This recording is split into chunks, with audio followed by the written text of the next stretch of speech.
Entonces ahora pasamos a la tercera ponencia, que va a ser dictada por el profesor, doctor Ignacio Serrano, que es director, investigador y profesor asociado del Centro de Estudios Tomista de la Universidad Santo Tomás de Chile, y es doctor en filosofía por la Universidad de Navarra, y que nos va a presentar una ponencia que da un poco un giro a las ponencias anteriores que hemos tenido, que es la crisis de los abusos al interior de la Iglesia Católica, crisis moral o crisis religiosa. Como siempre, tienes 20 minutos y te aviso a los dos. Perfecto, muchísimas gracias. Perdón, voy a usar 20 minutos para agradecer primero a los organizadores, Pablo, Tere, Alejandro, muchísimas gracias. Saludar también, es una alegría estar aquí, saludar a tantos amigos, además, que estuvieron en la Universidad de Santo Tomás. Muchas gracias también por su atención. Es además un orgullo estar en esta mesa con el decano, a pesar de canoí, pero estar con el decano, estar con el profesor Gustavo Cataldo. Él no se acuerda probablemente, pero fue mi profesor en Adolfo Ibáñez. Yo estudié Parménides con la traducción de Alfonso Gómez Lobo gracias al profesor Cataldo, así que también es la primera generación, es una alegría estar en esta mesa. Muchas gracias, Eduardo. La crisis de los abusos al interior de la Iglesia Católica, crisis moral o crisis religiosa. Y efectivamente rompe probablemente con el tema y rompe también con la visión a lo mejor más esperanzadora en un principio. El reporte John Jay sobre naturaleza y alcance de los abusos sexuales a menores en Estados Unidos consigna 10.667 casos entre 1950 y 2002, con acusaciones dirigidas contra 4.932 clérigos. El proyecto de investigación interdisciplinaria sobre abuso sexual a menores en Alemania registra entre 1946 y 2014 3.677 niños y adolescentes víctimas de estos delitos, con 1.670 clérigos, sacerdotes, diáconos y religiosos acusados o denunciados. Más recientemente, el informe Sauvé de la Iglesia Católica Francesa, publicado recién el 5 de octubre de este año, apunta a la escalofriante cifra de 216.000 personas constituidas como víctimas de abuso sexual, abuso en un sentido muy amplio, entre los años 1950 y 2020. Con todo lo impactante de estos datos, esta ponencia quiere ser un intento por ir más allá de lo que pueden decir las ciencias humanas y las estadísticas sobre la, entre comillas, crisis de abuso que afecta a la Iglesia Católica, que es considerada además por el historiador Máximo Faiolo como la principal crisis desde la Reforma Protestante hace 500 años. Para nuestro análisis, más que la abundante literatura que se ha ido generando, hemos querido seguir de cerca el pensamiento del mismo Papa Francisco, pues nos parece que son iluminadoras sus intuiciones pastorales referidas a las causas de este flagelo. Unas palabras del mismo pontífice pueden ayudar a proporcionar el marco y comprensión que utilizaremos en este trabajo. La cita, además, que va muy en la línea de este congreso, está extraída de una sensible carta que el Papa Francisco le escribiera el 10 de junio pasado al cardenal alemán Reinhard Marx, rechazando su dimisión. Abre comillas, toda la Iglesia está en crisis a causa del asunto de los abusos. Más aún, la Iglesia hoy no puede dar un paso adelante sin asumir esta crisis. La política del avestruz no lleva a nada y la crisis tiene que ser asumida desde nuestra fe pascual. Los sociologismos, los psicologismos no sirven. Asumir la crisis personal y comunitariamente es el único camino fecundo porque de una crisis no se sale solo, sino en comunidad. Y además, debemos tener en cuenta que de una crisis se sale o mejor o peor, pero nunca igual. Cierro comillas. Es importante, me parece, retener estas palabras, pues ella resume una tesis fundamental de esta ponencia. Los abusos perpetrados por consagrados, sacerdotes y obispos al interior de la Iglesia y que han salido a la luz pública en el último tiempo no pueden abordarse solo exclusivamente como situaciones de violencia física o coerción psicológica en contextos religiosos, como faltas análogas, por ejemplo, a lo acontecido en los abusos en el ámbito escolar con el gremio de los profesores de educación física, o lo que ha pasado en la esfera artística con figuras poderosas del espectáculo. Podríamos decir es similar, pero este es un contexto religioso. Ciertamente en todos los abusos nos enfrentamos al pecado y a la debilidad humana, y en cada pecado hay una víctima sufriente que ha quedado marcada corporal y emocionalmente.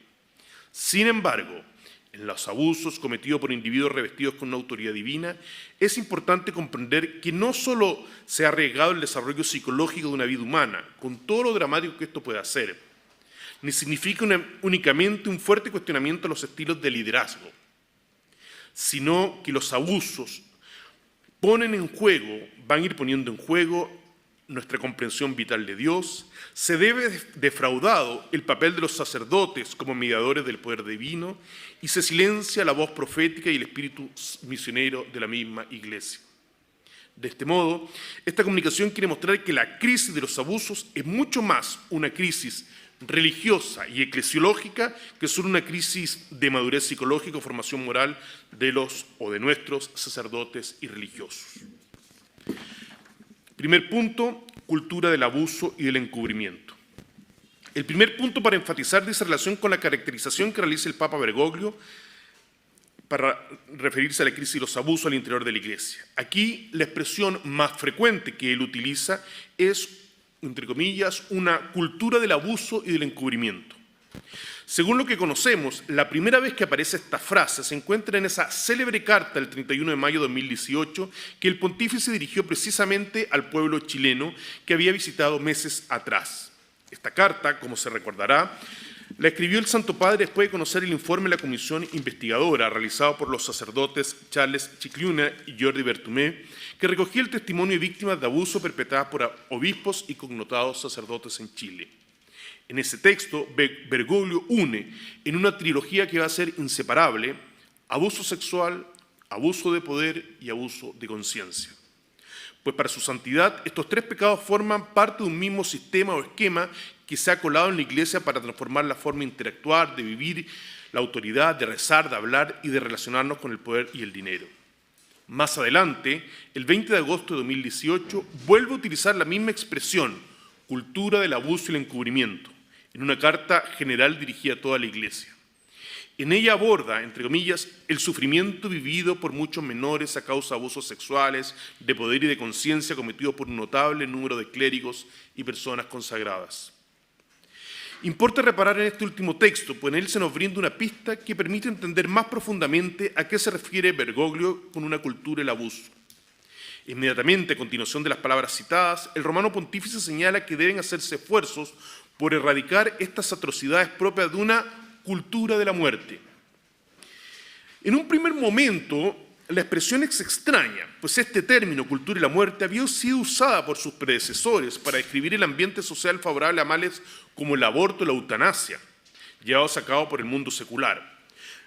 De hecho, con la palabra cultura de la muerte, Juan Pablo II y Benedicto XVI apuntaban a un clima social y mentalidad que va más allá de hechos puntuales, de acciones abortivas o decisiones a favor de la eutanasia, pues se constituía mediante estructuras sanitarias de apoyo, leyes de protección que la iban institucionalizando. Por sorprendente que parezca, del mismo modo, análogamente, para el Papa actual, la cultura, el abuso y el encubrimiento parece responder a un clima comunitario y una mentalidad común. Hasta el 2010, más o menos, era costumbre considerar el asunto de los abusos como una situación episódica, referida a pecados de algunos individuos contra el sexto mandamiento, o a disposiciones viciosas de personalidades inmaduras o que sufrían alguna patología de orden sexual. De hecho, por este motivo, la explicación que se utilizaba a nivel institucional para atender estas faltas consistía en separar lo que, de algún modo, uno podía considerar manzanas podridas e iniciar un proceso de perdón, expiación y reparación de parte de la Iglesia. Con la idea de cultura, por el contrario, el Santo Padre quiere llevar el asunto a otro nivel. ¿Cuál es este otro nivel? Si se quiere describir de forma más precisa este clima y mentalidad, el asunto es un poco más complejo. Sin embargo, dos rasgos aparecen en el horizonte para caracterizar esta cultura del abuso y el encubrimiento. Primero, clericalismo y narcisismo. En segundo lugar, psicología del élite o elitismo. Segundo punto, entonces, el clericalismo como una forma de abuso. Uno de los aspectos que más llama la atención cuando se aborda el abuso sexual bajo la mirada del Papa Francisco es que ella ha perdido su relación con cuestiones como el celibato, la homosexualidad o la pedofilia para asociarse a dinámicas de clericalismo, autoritarismo y narcisismo. Sin embargo, si uno intenta desentrañar qué es exactamente clericalismo, el asunto es un poco más difícil. En términos generales, puede entenderse el clericalismo como una forma defectuosa de conseguir la autoridad del clero, concretamente el sacerdote y del obispo, en la que éste se sirve de un poder que tiende a acrecentar, situación que lleva a acentuar la asimetría de poder que habría entre consagrados y el pueblo común. Sin embargo, no es igual de evidente cuál es exactamente esa anomalía de poder. A veces, el clericalismo se caracteriza por representar una autoridad vertical, de patrón de empresa, que no considera a los laicos y decide sin ellos, la expresión patrón de empresa del mismo Papa Francisco. Pero en otras ocasiones, el clericalismo es sinónimo de fariseísmo legalista que se ha vaciado de espíritu profético. El asunto a mí me parece relevante si consideramos que desde Max Weber estos dos tipos representan formas radicalmente diferentes de ejercer el poder. Mientras el primero puede representar más bien el poder carismático que se sustenta en su propia fuerza, el segundo parece responder principalmente a una forma de dominación burocrática que se afirma en las formas exteriores y en las reglas formales. Incluso tampoco es claro si el clericalismo describe las faltas morales propias de sujetos narcisistas y egocéntricos, adictos al poder, o asociadas más bien a faltas psicológicas que se descubren en personas obsesivas y temerosas que controlan mediante reglas y disposiciones. Sin embargo, más allá de esto, lo importante es señalar que el abuso al interior de la Iglesia para el Papa Francisco estaría mucho más referido a un deseo de poder sobre el otro que a un deseo sexual por el otro, aunque en esa instancia sexualidad y poder se empiezan a acoplar de una manera muy cerrada. Sería un error creer en todo caso que es este nivel psicológico-moral en el que aparece el clericalismo con todo su potencial dañino. Si aceptamos con Francisco que el clericalismo, es una frase de él, es el peor mal que puede tener la Iglesia, cierra comillas, es porque más bien responde a una concepción de fondo y en este sentido revela algo muy grave. Esta idea es concordante con nuestra hipótesis que la crisis es más religiosa que antropológica. En el caso del clericalismo, el problema de este es que está infestado de lo que el Papa llama mundanidad espiritual. Una mundanidad que se caracteriza a este respecto por dos rasgos principales. En primer lugar, desconocimiento del poder de la gracia bautismal por el que todos somos insertados en la Iglesia como sacerdotes santos. Y en segundo lugar, una lógica de poder temporal y bienestar personal que desespera frente al triunfo de la cruz y la potencia y el amor. En lo referente al primer rasgo, el clericalismo tiene como causa, de alguna forma, el desconocimiento de aquellas verdades que rescató el Concilio Vaticano II en su documento Lumen Gentium sobre el sacerdocio común de los fieles. Cito el documento: los bautizados, en efecto, son consagrados por la regeneración y la unción del Espíritu Santo como casa espiritual y sacerdocio santo, para que por medio de toda obra del hombre cristiano ofrezcan sacrificio espiritual y anuncien el poder de aquel que los llamó desde las tinieblas a su admirable luz. En esa línea, el clericalismo no es una disposición exclusiva de sacerdotes o obispos, sino también un rasgo que puede describir a los mismos laicos. Lo relevante de este fenómeno es la consideración de la superioridad del clérigo en atención a su superioridad ministerial o jerárquica. Para el clericalismo, el origen divino y la consagración sacerdotal lo revestiría de una sacralidad de la que carece el laico, cuya gracia bautismal palidece frente al sacramento del orden.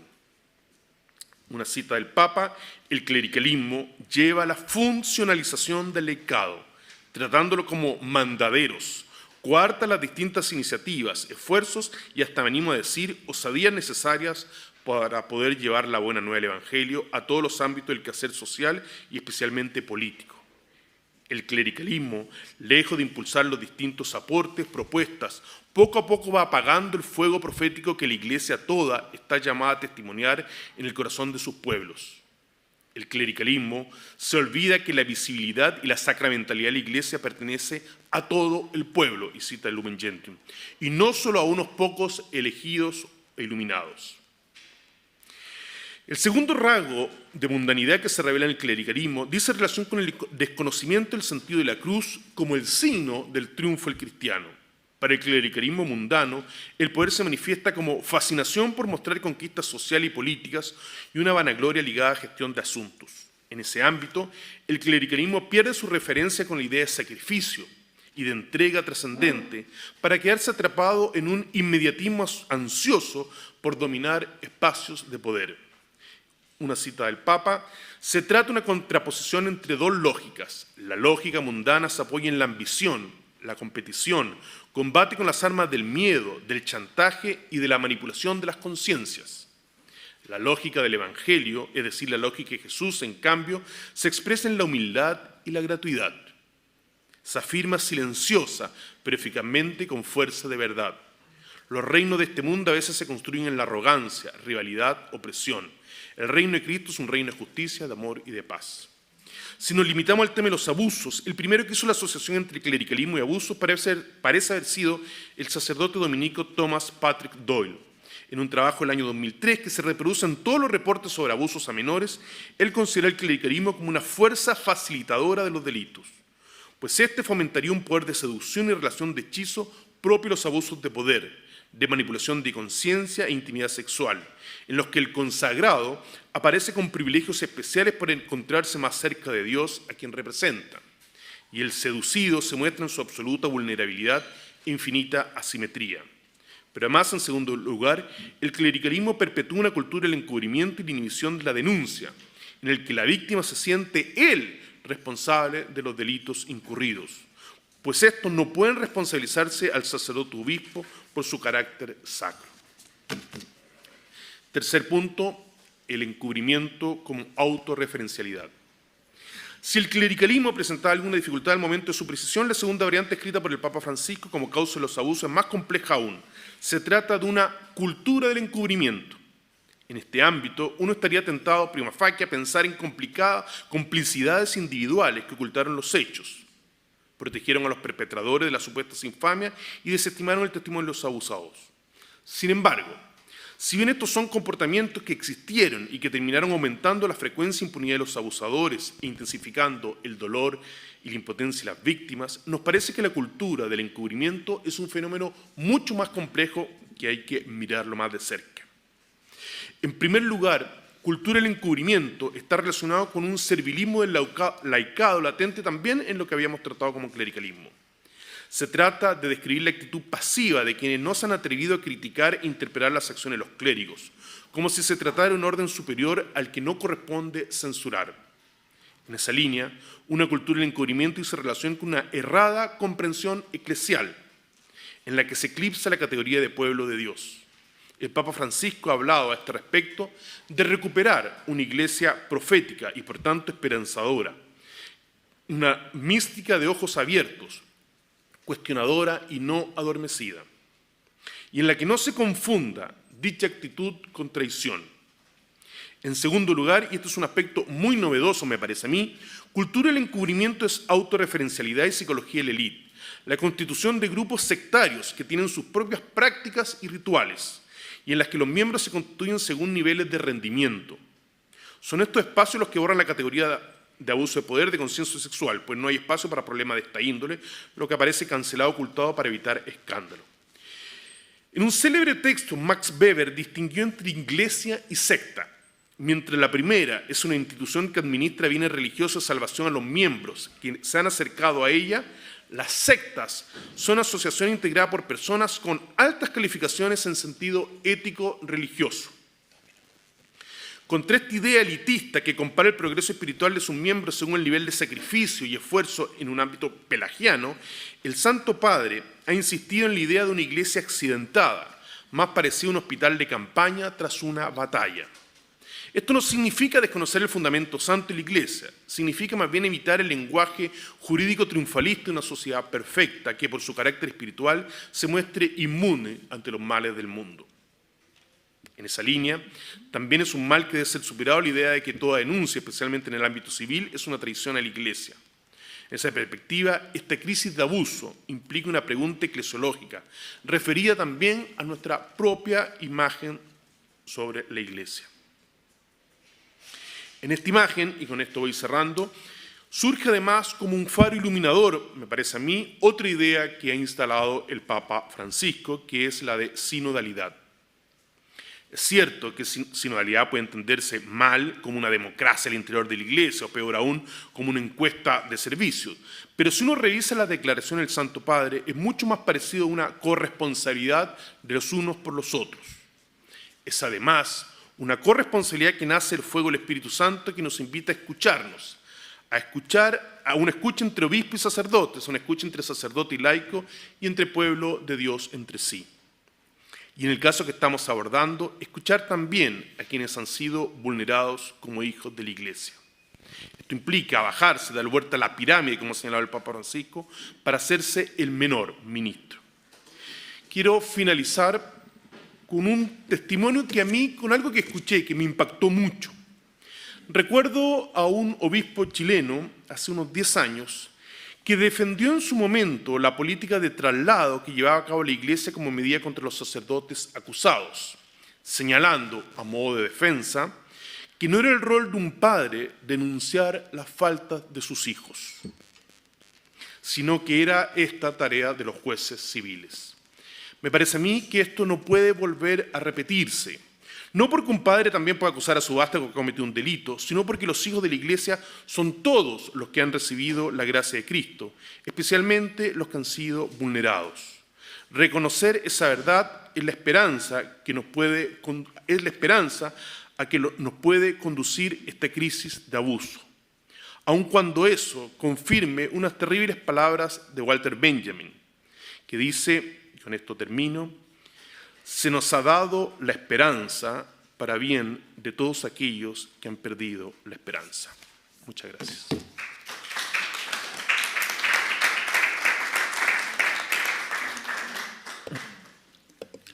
Muchas gracias. También precisa en el tiempo, muy interesante. Tenemos espacio para preguntas. Veo allá la mano levantada al fondo. Y si alguien que está viendo por internet esta presentación quisiera hacer una pregunta también, por favor hágala. Intégrense también en la comunidad. Gracias, Ignacio, por la presentación. Bueno, la verdad es que me cuesta un poquito hablar porque en mi caso soy sobreviviente de abuso de conciencia del ex sacerdote Caradima y gracias a Dios continúo siendo creyente, así que haciendo un camino de fe.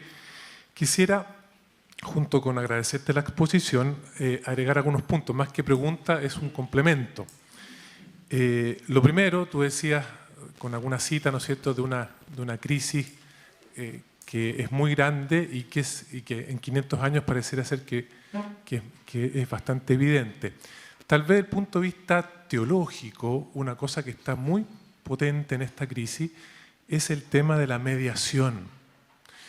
Los que somos católicos sabemos la importancia de las distintas mediaciones. Cristo, el mediador, pero la Virgen María, la Iglesia, el ministro ordenado, etc. Muchas mediaciones que participan en distintos niveles en la mediación de Cristo. Y en el tema de los abusos, que los especialistas distinguen, como tú bien lo decías, a partir de las palabras del Papa Francisco, podríamos decir que en teoría de conjuntos el abuso sexual son cifras tremendas, pero es el subconjunto más pequeño, después viene el abuso de conciencia y después en el conjunto más grande el abuso de poder. Entonces son esos tres niveles que hay que enfrentar. Y en ese sentido, respecto del abuso de conciencia, el tema de la mediación viene cuando un fiel, en su legítimo derecho de recibir acompañamiento, dirección espiritual o guía espiritual, un ministro ordenado usurpa esta mediación, ¿no es cierto?, diciéndole a ese fiel cuál es la voluntad de Dios sin discusión, tanto en temas de elección de estado de vida como en temas medianos y menores.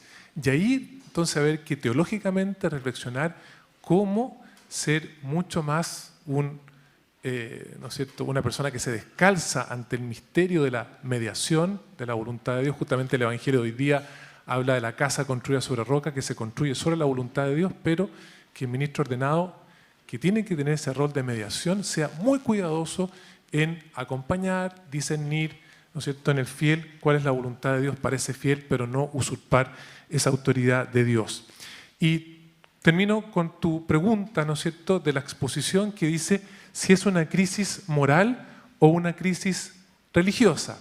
respondo en vez de lo con el I católico, diría la hermana Annalise Mays, gran teóloga, habla del I católico, y yo diría, respondiendo personalmente, diría que es el I, ¿no es cierto? Es crisis moral, por ejemplo, porque hay un asunto de ética profesional del ministro ordenado que, como en cualquier relación de cuidado, médico-paciente, psicólogo, ¿no es cierto?, persona que está en terapia, esa relación de cuidado tiene unos parámetros de ética profesional que tienen que ser guardadas, por lo tanto, crisis moral, y también crisis religiosa, por lo que recién decía respecto de la mediación, que hay que volver a revisarla. Muchas gracias. No, yo te agradezco lo que tú dices y te lo agradezco porque además yo efectivamente creo que lo que tú tocaste, la mediación, que este es un trabajo más largo, no lo toqué aquí porque no quería complicarlo. Efectivamente la crítica al clericalismo, cuando uno la empieza a escuchar, tiene un problema hasta cuándo tú la estiras, hasta cuándo tú la profundizas. Porque cuando uno ve los reportes y cuando ve este artículo de este famoso Doyle, él habla de que el problema es que el sacerdote actúa in persona Christi. Y eso es un problema gravísimo. O sea, si tú niegas, porque el sacerdote actúa en persona de Cristo, pero me parece a mí que lo que hay que entender es que actuar en persona de Cristo es para servir, no para dominar, pero no es quitarle efectivamente la mediación. Y yo creo que ahí tú tocas el meollo probablemente, y por eso yo creo que la crisis es tan grave, porque está efectivamente apuntando, como se dice hoy día, a la línea de flotación, o está apuntando efectivamente a lo más importante que es el papel mediador. Y estoy totalmente de acuerdo con el I, si el O en realidad simplemente era responder, porque muchas veces uno escucha dentro de la misma iglesia, como que se han de alguna forma empecinados con la iglesia, cuando esto sucede también con los profesores de educación física, cuando esto también sucede en otros ambientes, y claro, es como que es el periodismo que es una lucha contra la iglesia. Y es decir, a ver, no, es que no es lo mismo. No es lo mismo justamente porque además de una crisis moral que puede pasar en el mundo del espectáculo o en el mundo de los profesores, aquí hay una crisis religiosa. Era simplemente retórico pero totalmente vamos a ponerle el I católico, efectivamente.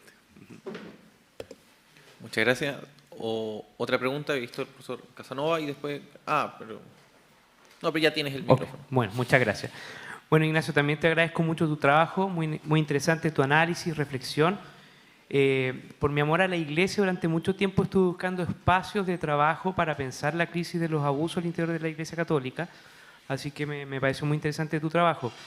A mí me impresionó en Chile cuando comenzaron a aparecer las primeras denuncias de sacerdotes en temas de abuso. Se importó una categoría diagnóstica hacia la psiquiatría del siglo XIX para referirse al cura pedófilo y empezó a circular en las redes sociales, ¿no? Y desde el comienzo a mí me pareció que era una manera de reducir e invisibilizar un poco el problema, ¿no? El cura pedófilo como que silenciaba otras reflexiones ahí. Y ahí yo te quería preguntar, desde tu reflexión, desde tu trabajo, por ejemplo, ¿qué prácticas institucionales, qué dinámicas institucionales tú crees que sería importante revisar en términos de iglesia para salir un poco de la idea del cura pedófilo, sino que más bien pensar el tema de la crisis como algo también que quizás hay que purificar al interior de la iglesia? Entonces, eso me gustaría si pudiese profundizar en esa dirección. Sí, yo creo que hay un tema, a ver, yo sabía que iba a venir esa pregunta, porque un tema complejo, ¿cuál es la relación entre crisis, homosexualidad, pedofilia? Claro, uno lee todos los informes y lo descartan, van descartando. Ahora, uno siempre puede preguntarse, bueno, ese descarte, ¿cuán ideológico puede ser? ¿Cuán contaminado puede ser? El tema es complicado. Ahora, si uno revisa casos y ve casos, lo que pasa es, claro, a mí me pasa, uno ve los casos más mediáticos, parece haber una relación ahí homosexualidad, pero hay otros casos que no, el mismo sacerdote John O'Reilly o el mismo Renato Poblete, que por nombrar dos casos no tienen nada que ver con pedofilia, o sea, con homosexualidad. El asunto tiene una complejidad. Ahora, yendo a tu pregunta, yo creo que el tema del lenguaje es fundamental. O sea, y yo creo que un lenguaje, en la iglesia tenemos a veces un lenguaje, y no solo los sacerdotes, sino también los laicos, este lenguaje de la voluntad de Dios, y yo también pertenezco a la iglesia y presentarte como que de algún modo alguien es intérprete de una especie de oráculo de la voluntad de Dios y que el camino tiene que ir por ahí y que de alguna forma aquel que no acepta eso es muy difícil criticar algo cuando alguien te dice, que me pasa, yo en el momento así, no, yo he descubierto que la voluntad de Dios es esto, y tú quedas, no, y se te opone. Oponerse a la voluntad de Dios es casi demoníaco, entonces es muy difícil ser crítico. Entonces yo creo que ahí hay un tema de lenguaje que hay que cuidar, el lenguaje también de la exigencia, a veces la radicalidad, o sea, pensar de que aquí, y que uno ha visto en las prácticas que se han dado de abuso, también así como que lo que nosotros tenemos que hacer es radical, entregarse, cuidado con ese lenguaje y todo lo que nosotros podemos hacer, que está también teñido de pelagianismo, que muy, de alguna forma, no hemos olvidado de la gracia. Yo creo que también ahí hay un lenguaje que uno podría decir que no solo es de los sacerdotes, yo creo que en general de los católicos, yo creo que ahí también tenemos que tener cuidado. Y por eso me parece a mí que este Papa, yo creo que tiene una gracia que además el lenguaje con el que ha vuelto a repensar muchas cosas, es decir, pensar ya esto mismo de la Iglesia como un hospital de campaña. Bueno, es una idea impotente, o sea, para pensarla también ahí como algo más que una cosa como de privilegiado, de lo que nosotros podemos, de lo bueno. Yo creo que hay cosas hay importantes respecto al lenguaje que uno debería revisar y debería estar como estar mirando. Uno lo mira ahora y uno con otros ojos, así, o con otros oídos, cuando uno escucha ciertas palabras que te empiezan a llamar la atención. Cuidado, a veces esta suerte también de dinámica a veces medio mesiánica, es muy común de creerse así como una especie de salvadores. Yo estoy llamado y Dios me ha dado un llamado y yo voy a ser de alguna forma el que va a solucionar los problemas, y un mesianismo refundacional, por usar el término político, como que partiera de uno. Y yo creo que ahí también hay como un peligro que es muy común, un lenguaje que hay que tener cuidado. Muchas gracias. Y tenemos espacio entonces para una última pregunta. Yo creo que ya no hay espacio. No, una cosa para ti lo hay. Ignacio, es que la cita que hiciste del obispo al final de la charla muestra una cosa que dice Benedicto XVI, y a lo mejor tú mencionaste porque yo llegué un poco tarde, que es que un punto clave de esta crisis es que a partir del año 66 se dejó de aplicar el derecho canónico. ¿Qué es eso que un padre cuida a su hijo? No, señor, hay unas normas canónicas que hay que aplicar. Eso se ha dejado de lado en la Iglesia como si no tuviera una estructura jurídica, la tiene. Entonces ahí hay un problema serio, y a mí me preocupa en todo este discurso que se mete en un solo saco los abusos que ha habido después del concilio, básicamente, por diversas razones, con toda la tradición. O sea, Santa Teresa es una santa. Lo que ella dice sobre la dirección espiritual lo dice una santa. Entonces yo creo que hay que discernir en la tradición lo que hicieron los santos, que son la medida de la humanidad, de lo que han hecho pastores mal formados después del abandono del derecho canónico, entre otras cosas. Esa es la... Sí. O sea, estoy de acuerdo, lo del derecho canónico, lo que tú dices. Ahora, yo creo que también, no sé, habían prácticas también que lo pensaban los santos y que a veces la analogía, probablemente está registrado en el derecho canónico, pero por ejemplo esto que el director espiritual puede hacer, que el rector de una casa o el rector de un noviciado puede ser también confesor. Eso es complejo y que eso se ha ido cambiando ahora, o sea, porque eso... Efectivamente, antes, ¿cuál era la idea, la analogía? Bueno, es que es como el padre de la casa, y el padre de la casa entonces también rige en términos morales, pero también en términos jurídicos, y porque una persona tiene que conocer, es decir, si yo voy a trasladar a alguien, tengo que conocerlo, pero hoy día eso es complejo. Entonces hoy día también yo creo que la misma Iglesia también ha sido sabiamente, también de alguna forma revisar sus prácticas. El asunto... Ahora, también hay que tener cuidado, que esto lo dicen algunos autores, con el abuso de la palabra abuso, porque también efectivamente eso es cierto. Es decir, se abusa a veces la palabra, ¿qué es exactamente abuso? Y cuando uno escucha abuso, de hecho, cuando uno ve el informe de francés, que son 216.000, uno dice, ¿cómo puede ser esa cantidad? Bueno, pueden ser desde palabras que le dirige a otro hasta abusos de violación. O sea, también efectivamente hay que tener cuidado ahí con entender qué es exactamente abuso. Muchas veces puede ser una reprimenda o la autoridad está haciendo una exigencia que va en contra de lo que está diciendo el otro, pero eso es parte también de la labor de autoridad. Entonces, en ese sentido, hay que no abusar de la palabra abuso, por ponerlo así metafóricamente.